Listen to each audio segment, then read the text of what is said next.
안녕하세요. TV책방 북소리 고혜윤입니다. 나를 이끌어주는 이의 뒷모습을 볼 때 우리는 든든함을 느끼죠. 하지만 그 사람의 앞모습을 볼 용기를 내기는 쉽지가 않습니다. 그 사람의 앞모습은 어떨까요?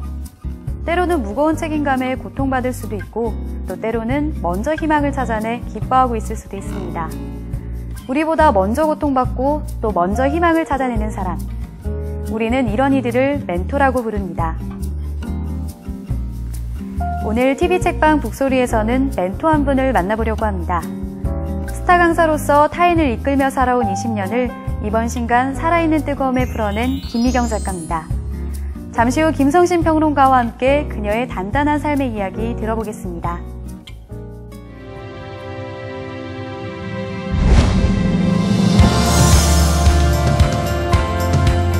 자원활동을 하면서 사람들과 어울리고 땀 흘릴 때 주변 사람들한테 이렇게 인정을 받아가지고 뭔가 성취감을 느낄 때 넘어졌다가 다시 일어나는 순간 남을 위해서 희생하는 사람들의 모습을 봤을 때 제 가슴이 가장 뜨거워지지 않나.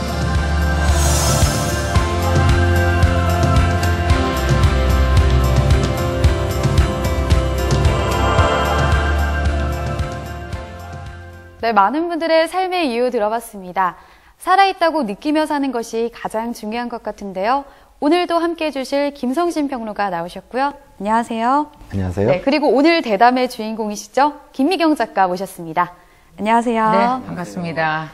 네, 오늘 김미경 작가 모셨는데요. 대표, 원장, 또 강사. 이 자리엔 지금 작가라는 그 위치에 오셨어요. 네, 평소에 책으로 소통하는 것과 또 강연으로 소통하는 것 어떤 게 다를까요? 많이 달라요. 그러니까 책으로 얘기할 때는 이렇게 뭐랄까요, 가슴 깊이 내려가잖아요. 내려가서 내 안에 뭐가 있을까를 막 이렇게 헤치는 여행이에요. 그러니까 말하자면 코 막고 다이빙해서 물 밑에 내려가서 누가 더 오래 견디느냐에 따라서 많이 건져갖고 오는 느낌인데, 반해서 이제 말은 그렇게 걷어 올린 것들 중에서 이제 가장 사람들 귀에 잘 들릴 만한 이야기들을 엮어서 전달했기 때문에 보통 책 한 권이 강의로 하면 2시간이면 다 소요돼요. 책 한 권에 300페이지 컨텐츠가 2시간이면 다 함축적으로 나가게 돼 있어요. 책을 압축한 게 강연이라고 볼 수도 있을까요? 네, 저는 어차피 둘 다 하기 때문에 제가 갖는 느낌은 그래요. 네. 이 앞서 사람들이 이 살아있음을 느끼는 그 이유에 대한 이야기를 들어봤는데요. 네. 이 김미경 작가께서는 언제 가장 살아있는 그 뜨거움을 느끼시는지, 사실 저는 개인적으로 친구들하고 이렇게 작은 내기라도 해서 이겼을 때 그런 살아있는 뜨거움을 느끼는데 이 어떠신지 여쭤보고 싶습니다. 보통 사람들이 그 자신이 살아있다라는 걸 느낄 때는 내가 가장 좋아하는 일을 통해서, 내가 하고 싶은 일, 내가 좋아하는 일을 통해서 왜 내 존재가 상승될 때 있잖아요. 내가 나 스스로를 막 그래 잘했어 막 이렇게 칭찬해주고 싶을 때, 그때 내가 살아있다라는 걸 느끼게 되는 것 같아요. 가끔 살다 보면 나는 이렇게 나 자신을 야단칠 때도 많지만, 그렇게 막 우리 왜 못했다고 막 야단치잖아요, 본인을. 그러다가 어느 순간 막 되게 기특할 때가 있어요. 안 그러신가요? 아, 그럴 때 맞죠. 그쵸, 막 그럴 때는 왜 내 스스로 막, 야, 예. 잘했어. 야, 잘 견뎠어. 뭐, 그 정도만 한 거야. 막 이럴 때, 그럴 때가 정말 내가 기특할 때가 살아야 있다라는 느낌이 딱 들어요. 그게 일단 용기 있는 삶을 살아야지 그게 가능한 것 같아요. 그러니까 항상 전선에 딱 붙어 있으니까. 네. 그러니까 그런 대견한 순간들이 오는 게 아닌가, 뭐 이런 생각도 드네요. 그것도 맞는 말씀이네요. 맞아요. 항상 왜 나한테 그렇다라고 말해줄 수 있는 현실적 순간들을, 그 모멘텀이 탁탁 있어야지 그러지. 이렇게 좀 늘어져 있으면은 이게 기특한지 아닌지 모르겠어, 뭐 이런 느낌이 들지 않겠어요?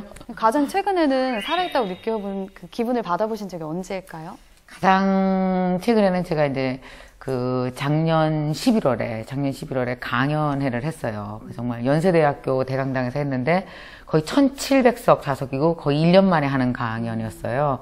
과연 이분들이 올까 막 생각을 했거든요. 근데 정말 그게 또 무료도 아니고 유료 강연이었었는데, 제가 그 지금 이 살아있는 뜨거움이라는 책을 내기 전, 저는 항상 책을 내기 전 이 컨텐츠가 청중과 충분히 소통될 만한가를 강연으로 확인하는 작업을 몇 번을 거쳐요. 근데 그때 오셨거든요. 근데 제가 이렇게 탁 나가는데 청중들이 막 일어나서 막 박수를 치는데 정말 막 뜨거운 눈물이 떨어지는데 이게 구두 위로 막 눈물이 뚝뚝 떨어지는 거예요. 너무 좋아서. 아, 지금도 떠올려고 그러잖아. 눈이 그러니까 좀 난 초롱초롱해지셨어요. 너무, 뭐랄까. 아, 그 청중과 만나는 그 현장에서는 울 때 많아요, 저. 선생님 프로필을 보고 참 놀랐는데 원래 음대를 나오셨죠? 네, 맞아요. 그리고 또 20대 때 이미 피아노 학원을 아주 훌륭하게 했었어요. 이 경영을 하셨고, 네. 그래서 성공적으로 운영을 하셨는데 어떻게 갑자기 강사가 돼야 되겠다 이런 결심을 하게 됐는지 그 과정이 굉장히 궁금합니다. 저는 항상 내가 가장 나라는 사람이, 나라는 존재가 가장 충만할 수 있는, 그걸 확인할 수 있는 일이 무엇일까를 어렸을 때부터 참 많이 찾아왔어요. 그래서 왜 굳은 일인데 내 존재를 확인할 수 있는 일이라면 마다하지 않는 거 있죠. 뭐 이번에 뭐 학교에서 이런 행사 주최해서 누가 해볼 사람 그러면 저걸 통해서 내가 뭔가 배울 수 있겠다 그러면 무조건 손을 들어서 했었거든요. 근데 그때도 피아노 학원을 하고 있을 때 그 존재의 충만감이 없는 거예요. 뭐 학원도 학생 가르치고 뭐 돈도 벌고 좋은데 안 채워지더라고요. 그래서 무언가 있을 거야 하던 중 우연하게 제가 학원 경영 사례를 발표하는 자리가 있었고 그 자리에서 학원 사례 발표를 했는데 듣는 사람들이 되게 좋아했어요. 근데 더 좋아하는 사람이 하나 있었어요. 저요. 너무 좋은 거예요. 야, 요게 직업이 되는 방법이 없을까를 제가 생각했죠. 그리고 그 작은 단서 하나를 갖고 한 2년간 매달린 거예요.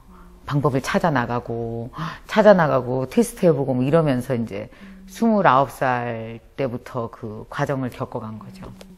그러니까 한마디로 말하면 자신의 존재의 가치를 찾아가는 과정이라고 볼 수도 있겠는데요. 네. 또 책에서 보면 존재의 나이라는 그런 단어가 나오더라고요. 네네네. 근데 지금 내가 먹는 나이랑은 또 다른 나이라는 내용이 나오는데 꿈 나이보다 존재 나이가 더 느리게 먹는다 뭐 이런 구절이 있었는데 어떤 의미죠?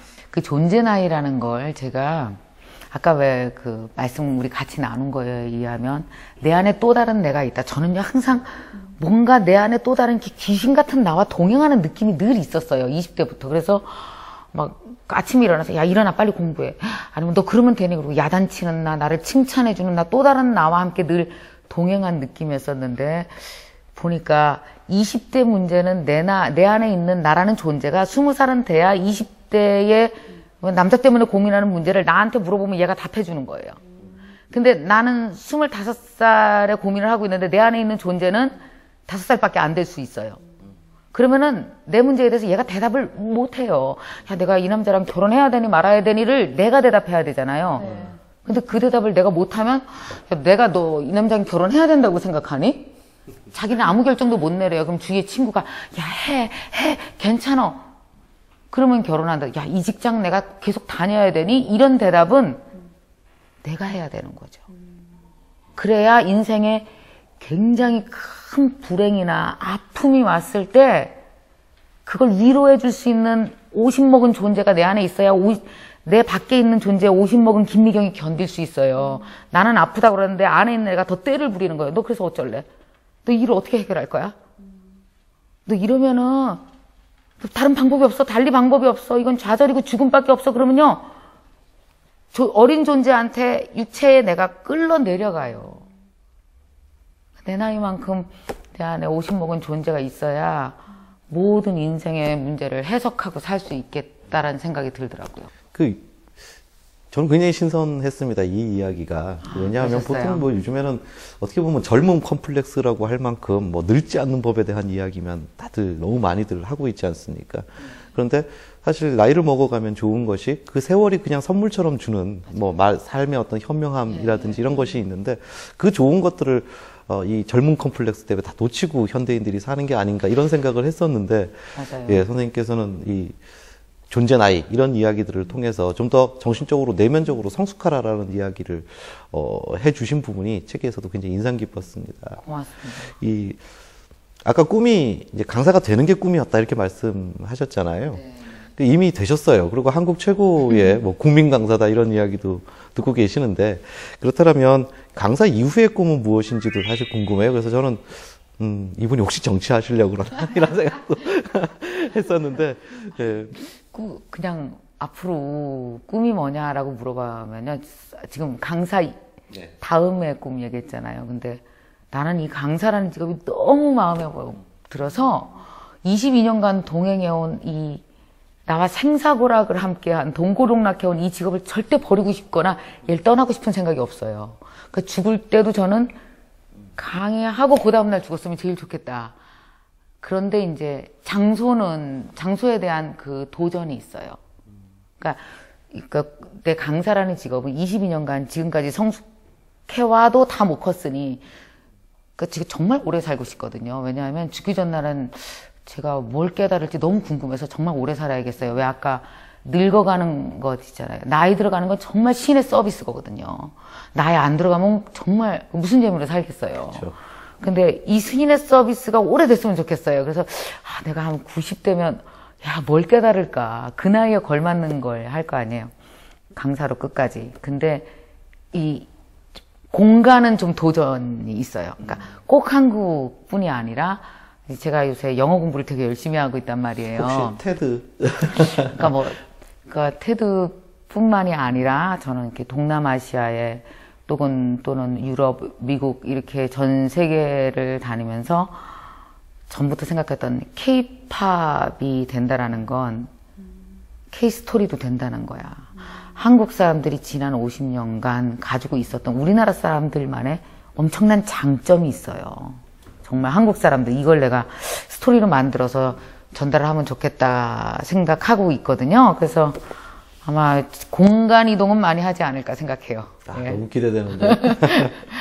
네, 저희도 정말 김미경 작가님께 궁금한 게 많았는데요. 시민들도 궁금한 점이 많았다고 합니다. 저희가 직접 만나봤는데요. 화면을 통해서 만나보겠습니다. 어떻게 하면 작가님처럼 말을 잘할 수 있어요? 사람들에게 멘토란 어떤 존재여야 하는지 답해 주셨으면 좋겠어요. 김미경 작가님께서는 사람들한테 어떤 사람으로 기억되고 싶으신지 좀 궁금합니다. 네, 저도 방송을 진행하는 입장에서 어떻게 하면 말을 잘할 수 있을까 정말 궁금한데요. 이 책 중간중간 보니까 어린 시절부터 말을 굉장히 잘하셨더라고요. 이게 타고나신 것 같은데 어떻게 타고나신 건가요? 저는 그냥 내가 느낀 거, 내가 본 거, 이런 걸 말로 전달하는 거에 대해서 그렇게 힘들지 않아요. 그냥 자연스럽게 그냥 얘기할 수 있거든요. 근데 이제 이게 우리 이렇게 앉아서 얘기하는 거 되게 편안하잖아요. 근데 이걸 서서 말하면 사람들이 되게 긴장을 하는 거예요. 그래서 저한테 이제 가장 스피치를 잘하려면 이렇게 이 스탠딩 스피치 말이에요. 서서 말하는 걸 잘하려면 어떻게 하냐? 그러면 저는 앉아서 말하는 걸 잘하라 그래요.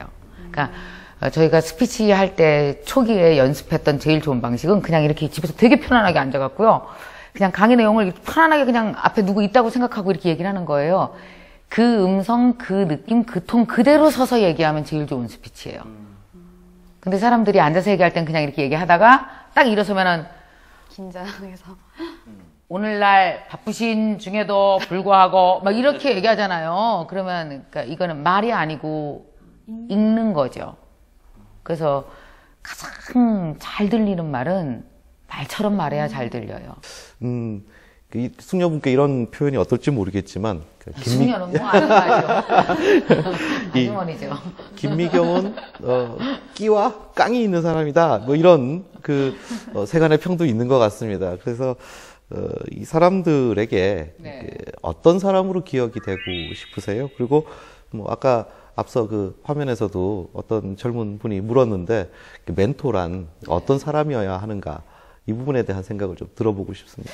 요즘에 사실 멘토는 거의 정말 힘든 역할이에요. 그러니까 누군가의 사실은 이제 제가 살아오면서 제 삶에서 내가 느끼고 한 것들을 제가 털어놓고 얘기하고 같이 공유하는 걸 좋아하는 사람인데 하다 보니까 나도 모르게 생긴 이름들이 있잖아요. 내가 의도하지 않았으나 국민 강사니 멘토니. 근데 사실은 만약에 누가 멘토라고 부르면 어떠시겠어요? 좀 부담스럽고 힘들 것 같아요. 저도 똑같아요. 네. 나만 그런가 그러고 내가 다 물어봤더니 다 부담스럽대요. 그래서 저는 제 인생에 지금까지 정말 영향을 준 몇 명의 스승이 있는데 그분들은 내가 그분들을 스승으로 생각하는지 아무도 몰라요. 왠지 아세요? 내가 얘기하지 않으니까. 제 멘토세요.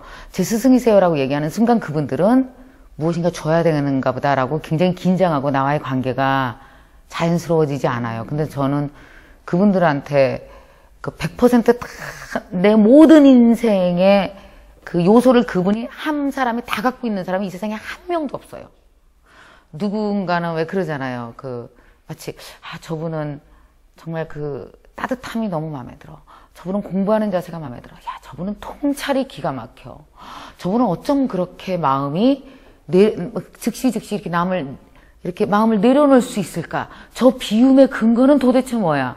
그래서 왜 그냥 다 펼쳐놓고 나면 내가 정말 담고 싶은 요소를 모든 사람이 하나씩 갖고 있어요. 근데 거기다 가서 제 스승입니다 하는 순간 이분은 긴장한단 말이에요. 그래서 저는 저를 사람들이 멘토라고 안 하셨으면 좋겠어요. 전혀 누군가의 멘토가 될 만한 모든 걸 담고 있는 사람이 전혀 아니고요. 저는 그냥 저대로의 인생을 그냥 타박타박 이렇게 가고 있는 사람이거든요. 그래서 그렇게 가다가 그 뒷공문에서 나온 제 얘기나 뭐 어떤 제 삶의 자세가 마음에 드는 게 있으면 가져가시고 아니면 가져가지 마시고 그랬으면 좋겠어요. 또 책 얘기를 하자면요. 네. 이 책을 보면 아이들과 소통하는 이야기가 굉장히 많이 나오더라고요. 네네네. 이 책을 보면 뭐 좋은 육아서로도 손색이 없을 것 같다 이런 생각도 들었는데요. 근데 한 가지 위안이 되는 점은 시행착오 굉장히 많이 겪으셨더라고요. 어떠셨어요? 애는 애는 원래 속 썩이려고 태어난 거예요. 그게 맞는 것 같아요. 걱정 마세요. 제가 할 게 공부밖에 더 있으니까 공부나 해야죠. 대학, 엄마, 어디 원해요? 어디 대학? 거기 당연히 들어가 드려야죠. 이거 어떻게 키워요? 재미없어서. 남편보다 더 착한 애는 못 키우는 거예요. 남편보다 더 착한 아들은 없어요. 그러니까 결국 그 나이에 맞게 성숙해가는 과정에서 아이들은 막 그걸 보이거든요. 그래서 저는 정말 속 썩이는 게 너무 당연하고. 그래서 아이들과 함께 커가는 데 있어서 제가 어떤 노래 생각했냐면 사실 나도 미숙해요. 그러니까 저도 태어나서 엄마 노래 처음 해보는 거라 나도 어떻게 하는지 몰라서 어리숙했고요. 우리 애들도 자식 노래 처음 하는 거라 걔도 잘 모르는 거예요. 그러니까 잘 모르는 두 사람들끼리 부딪히니 얼마나 소리가 많이 나겠어요. 너무 당연하죠. 그러다 보니까 자식이 날 용서할 때가 되게 많아요. 원래 자식이 용서를 안 하면요 부모 자식 관계는 유지 안 돼요. 생각해 보세요. 30살 더 먹은 사람이 나쁜 짓 더 많이 하지. 30살 더 어린 애가 나쁜 짓 해봤자 뭐 학원 안 가는 짓밖에 더 하겠어요? 우리가 훨씬 더 많이 상처 줘요. 그러니까 우리 아이들이 나를 용서할 때가 많아요. 이해하고 용서하고 그래 엄마니까 덮자. 그래서 난 애들한테 되게 감사해요. 그러니까 애들이 내 스승 같을 때가 너무 많아요. 애들의 모습을 보고 반성하고. 그래서 정말 애를 낳길 잘했다라는 생각을 많이 하죠. 이제 어쨌든 이렇게 저희가 여쭤보는 것마다 너무 시원시원하게 대답을 너무 즐겁게 해주셔서 짧은 시간이지만 이 좋은 에너지와 이 느낌을 저희가 고스란히 다 받는다는 느낌이 저도 드는데 너무 재밌어요 지금. 그런 그야말로 후련후련한 말씀을 하실 만큼 인생도 그렇게 사셨을까 궁금하기도 하고 또 하나는 아직까지도 해결하지 못한 어떤 자신만의 숙제가 있다면 이제 꼭 풀고 싶은 인생의 숙제가 있다면 무엇이 있는지. 나답게 사는 거요. 정말 평생의 숙제예요. 뭐가 나다운 건가? 김미경이 누군가? 네가 진짜 원하는 삶은 뭐야? 오늘 이렇게 살아야 돼. 이걸 매일매일 물어요. 왜? 정말 제가 이 책의 서두에 쓴 게 우리는 한 번도 안 살아본 오늘을 만난다. 사는 게 다 연습이다. 잘 모르겠다 나도. 정말 모르겠거든요. 그래서 그러니까 정말 왜 가장 매일매일 생각해요. 저는 나답게 사는 삶이 무엇일까? 과연 내가 이런 강의를 하는 게 옳은가? 이런 말을 하는 게 옳은가? 이 회사를 계속 가져가 가는 게 옳은가? 아이들한테 이렇게 하는 것이 옳은가? 무엇이 가장 옳고 나다운 것인가에 대해서 한 번도 아침마다 질문 안 한 적이 없는 것 같아요. 그게 나한테는 가장 힘든 숙제거든요. 근데 그거 풀다가 가는 거 아니겠어요? 결국 혼자 왔다 혼자 간다면 나는 누구인가 숙제 끝까지 풀다가 가는 것 같아요. 네. 그게 제 숙제죠 뭐. 네. 네, 타인의 숙제만 해결해 주시는 줄 알았는데 누구에게나 다 숙제가 있나 봅니다. 네, 작가님 그 숙제가 해결되면 저희 TV책방 북소리에 다시 한번 출연해 주시면 감사할 것 같고요. 또 오늘 이렇게 좋은 말씀 많이 해주셔서 감사합니다. 네, 감사합니다.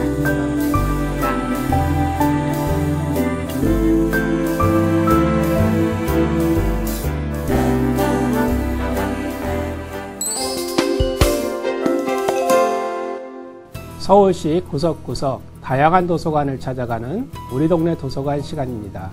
저는 이용훈 서울도서관 관장입니다. 오늘은 노원구 한글 비석길에 위치한 노원 어린이 도서관을 찾았습니다. 2003년에 서울시 자치구에서 최초로 설립된 어린이 도서관이 바로 이곳인데요. 2011년에는 우수도서관으로 선정되기도 했습니다. 아이들이 책을 읽게 하는 데에는 부모님의 역할이 무척 크죠. 그래서 노원 어린이 도서관에는 어머니 모임이 많다고 합니다. 성큼성큼 걸었어요. 성큼성큼 걷는다. 성큼성큼 걷는다. 월월 간다. 이제 끝으로 기다리다는 저희 노원 동화 읽는 어른은요, 어린이 도서 연구회에 소속되어 있고 책 읽어주기, 또 뭐 앤이야기 들려주기, 그리고 책 보내기 사업, 그리고 책 전시회 등 다양한 어린이 책문화 활동을 벌이는 곳입니다. 특별히 노원 어린이 도서관에서는 책 읽는 어머니 학교를 운영하며 체계적인 학부모 독서 교육을 실시하고 있습니다. 어머니들의 표정이 매우 진지하네요. 저희 큰아이가 남자아이인데 좀 책을 많이 좋아하지 않아요. 그래서 제가 이 수업을 받으면서 엄마가 변해야 아이도 변하니까. 지금은 성공인이 한편이 말씀을 드린다면 오늘은 제4기가 출범하는 날. 항상 개강일에는 특별히 관장님이 직접 어머니들 앞에 선다고 합니다. 저는 이제 도서관에서 책만 읽지 않고 놀기도 하고 노래도 있고 미술도 있고 다양한 활동이 어우러지는 그런 도서관을 좀 만들어 봐야 되지 않을까 그런 생각이 듭니다. 근데 결국은 이런 모든 활동은 결국은 책으로 돌아가죠. 그래서 아이들이 그런 활동을 한 후에 관심을 갖고 책을 보기를 바라는 마음이 더 크죠. 네, 제가 추천하고 싶은 책은요, 아름다운 책이라고 프랑스 작가 클로드 부종이 쓴 책입니다. 이 책을 보면 책은 뭐고, 책은 어떠해야 되고, 책은 우리 삶에서 어떨 때 도움이 돼 라는 얘기가 실려 있거든요. 그래서 책이라는 것이 도대체 뭐야? 라고 고민을 하신다던가 궁금증이 있는 분은 정말 어린이로부터 어른까지 누구나 다 책 읽기 전에 꼭 봤으면 하는 그런 책입니다. 오늘 찾아간 노원 어린이 도서관은 공유와 소통이라는 도서관 목표에 맞게 지역 주민과 함께 성장하고 있는 우리 동네 도서관이었습니다.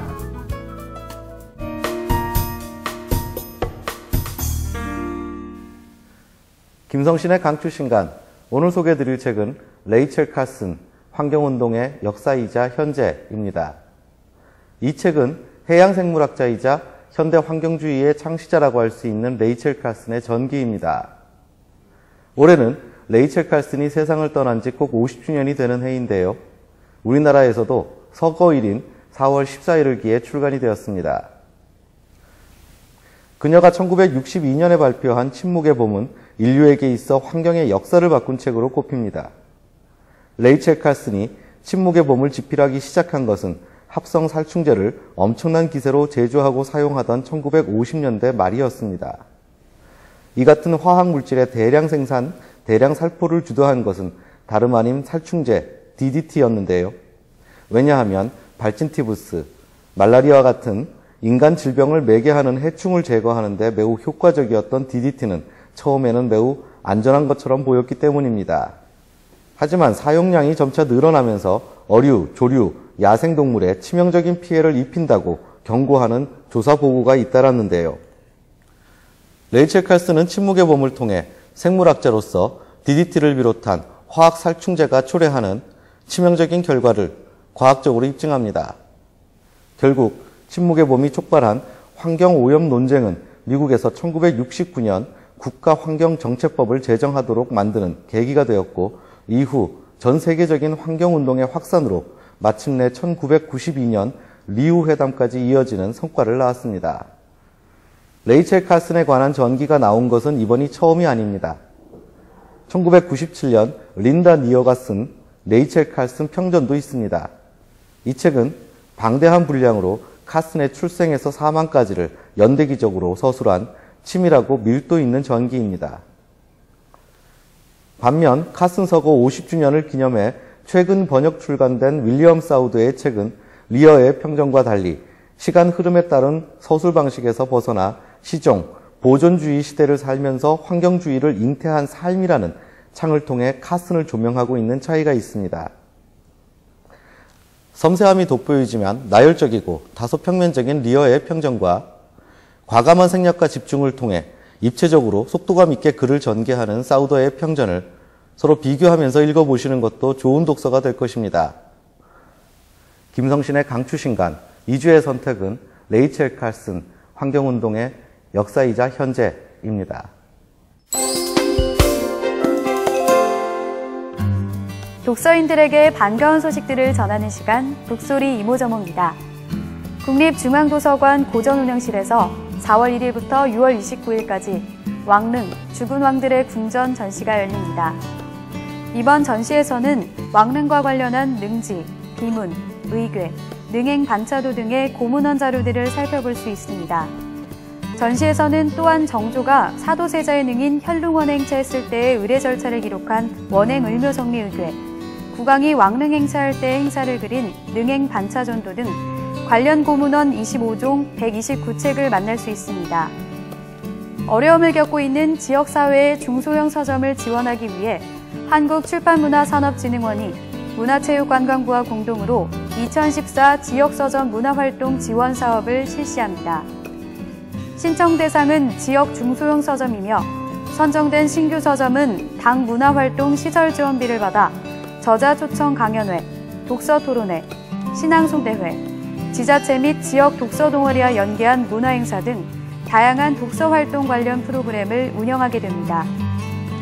인천광역시가 유네스코 지정 2015 세계체계 수도의 성공적인 추진을 위해 추진위원회를 구성하는 등 본격적인 가동에 들어갔습니다.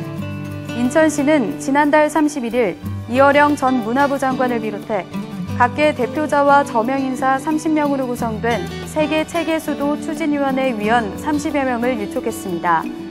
추후 세계체계수도 추진과 관련된 다양한 의견을 수렴해 사업계획에 반영할 계획이라고 합니다. 지금까지 북소리 이모저모였습니다.